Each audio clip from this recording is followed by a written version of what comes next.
नमस्कार। आइए जानते हैं कि सन 2025 में शिक्षा के क्षेत्र में क्या होने वाला है और कौन से प्रमुख बदलाव होने वाले हैं। नई शिक्षा नीति यानी न्यू एजुकेशन पॉलिसी, जो कि वास्तव में नेशनल एजुकेशन पॉलिसी है, के आने से शिक्षा व्यवस्था में महत्वपूर्ण सुधार हो रहे हैं। 4 वर्षीय अंडर ग्रेजुएट प्रोग्राम की शुरुआत की गई है, जिसमें एक से ज़्यादा एग्जिट ऑप्शंस हैं। इसके साथ ही इस साल एकेडमिक बैंक ऑफ क्रेडिट्स का 100% रोल आउट किया जाएगा। इससे अलग अलग संस्थानों के बीच छात्रों को अपने एजुकेशन क्रेडिट स्थानांतरण करने की सुविधा मिलेगी। इससे शिक्षा व्यवस्था में लचीलापन आएगा। छात्रों को व्यक्तिगत रूप से शिक्षा की प्लानिंग करने की सुविधा मिल सकेगी। दीक्षा और ई विद्या जैसे प्लेटफॉर्म्स की मदद से सरकारी स्कूल्स के छात्रों और शिक्षकों को डिजिटल उपकरण दिए जाएंगे। वर्ष 2025 में उच्च शिक्षा यानी हायर एजुकेशन के क्षेत्र में भी बड़े बदलाव होंगे। यूके की साउथहैम्पटन यूनिवर्सिटी के दिल्ली कैंपस में इस साल पढ़ाई शुरू हो जाएगी।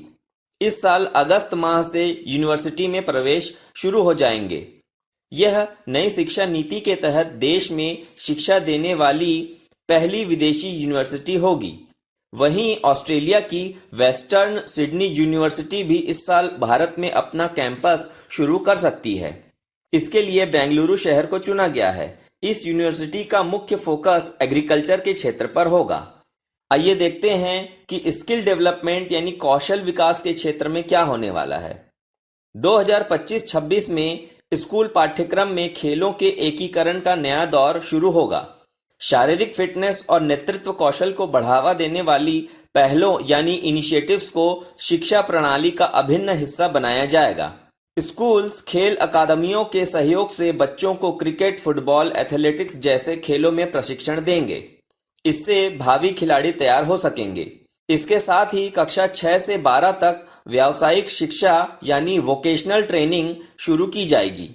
इससे छात्रों को व्यावहारिक अनुभव, कौशल और आर्थिक स्वतंत्रता मिल सकती है।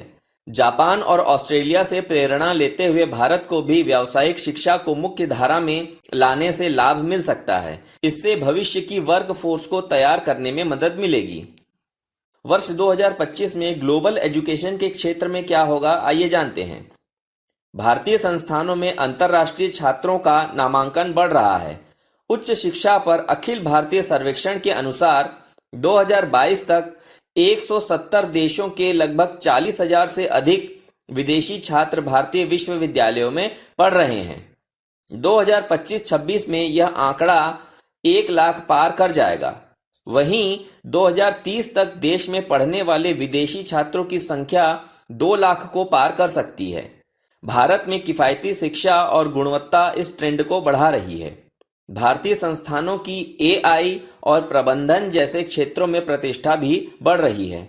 इसके साथ ही साल 2024 में विदेशी संस्थानों में पढ़ने वाले भारतीय छात्रों की संख्या 13 लाख को पार कर गई है। वर्ष 2025 में सीबीएसई से जुड़ेंगे राज्य शिक्षा के बोर्ड। आइए जानते हैं इसके बारे में। इस साल राज्य शिक्षा बोर्डों को सीबीएसई पाठ्यक्रम से जोड़ने की दिशा में खासी प्रगति देखने को मिलेगी। इस बदलाव से एक समान शैक्षिक ढांचा तैयार होगा, जो विभिन्न बोर्ड्स के छात्रों को समान रूप से परीक्षा की तैयारी में मदद करेगा। नीट, जेईई और सीयूईटी जैसी परीक्षाओं की तैयारी करने वाले छात्रों को इससे मदद मिलेगी, क्योंकि ये परीक्षाएं सीबीएसई पाठ्यक्रम के आधार पर ही होती है। स्थानीय भाषाओं और हिंदी को आने वाले वर्षों में फिर से स्थान मिलने की संभावना है। इससे क्षेत्रीय पहचान को मजबूती मिलेगी और भारत की समृद्ध सांस्कृतिक धरोहर व भाषाई विरासत का महत्व बढ़ेगा। वर्ष 2025 से वन नेशन वन सब्सक्रिप्शन योजना शुरू होगी। इससे देश के लगभग 1.8 करोड़ से ज्यादा छात्रों को अंतर्राष्ट्रीय संस्थानों के 13,000 जर्नल बिना किसी शुल्क के एक ही जगह मिल सकेंगे। देश के 6,400 संस्थानों के शोध छात्रों तक जर्नल पहुंचेंगे। सीयूईटी परीक्षा में आएंगे बदलाव।